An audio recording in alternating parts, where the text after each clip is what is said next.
There's no feeling more intense than starting over. If you deleted your homework the day before it was due, as I have, or if you left your wallet at home and you have to go back after spending an hour in the commute. If you won some money at the casino and then put all your winnings on red but it came up black. If you got your best shirt dry cleaned before a wedding and then immediately dropped food on it. If you won an argument with a friend and then later discovered that they just returned to their original view. Starting over is harder than starting up. If you're not ready for that, like if you've already had a bad day, then what you're about to go through might be too much. Feel free to go away and come back. I'll be here. Alright, thanks for coming with me on this trip. I'll understand if you have to take a break at any point. Just find a safe place to stop and quit the game. And don't worry, I'll save your progress, always, even your mistakes. This game is a homage to a free game that came out in 2002, titled Sexy Hiking. The author of that game was Jazuo, a mysterious Czech designer who was known at the time as the father of B games. And B games are rough assemblages of found objects.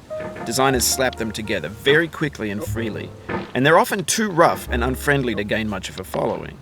They're built more for the joy of building them than as polished products. In a certain way, Sexy Hiking is the perfect embodiment of a B game. It's built almost entirely out of found and recycled parts, and it's one of the most unusual and unfriendly games of its time. In it, your task is simply to drag yourself up a mountain with a hammer. And that act of climbing, in the digital world or in real life, has certain essential properties that give the game its flavor. No amount of forward progress is guaranteed. Some cliffs are too sheer or too slippery.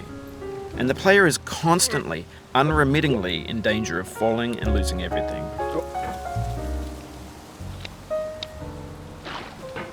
Anyway, when you start Sexy Hiking, you're standing next to this dead tree that blocks the way to the entire rest of the game. It might take you an hour to get over that tree, and a lot of people never got past it. You prod and you poke at it, exploring the limits of your reach and your strength, trying to find a way up and over. And there's a sense of truth in that lack of compromise. Most obstacles in video game worlds are fake. You can be completely confident in your ability to get through them once you have the correct method or the correct equipment or just by spending enough time. In that sense, every pixelated obstacle in Sexy Hiking is real.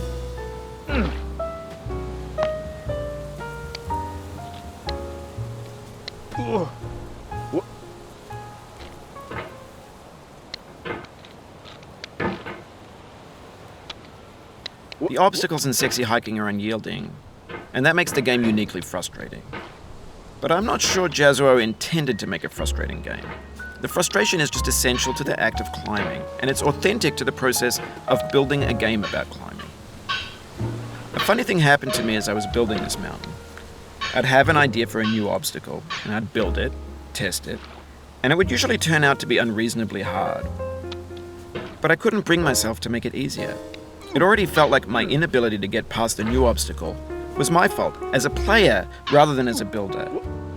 Imaginary mountains build themselves from our efforts to climb them, and it's our repeated attempts to reach the summit that turns those mountains into something real.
Oh, you just lost a lot of progress.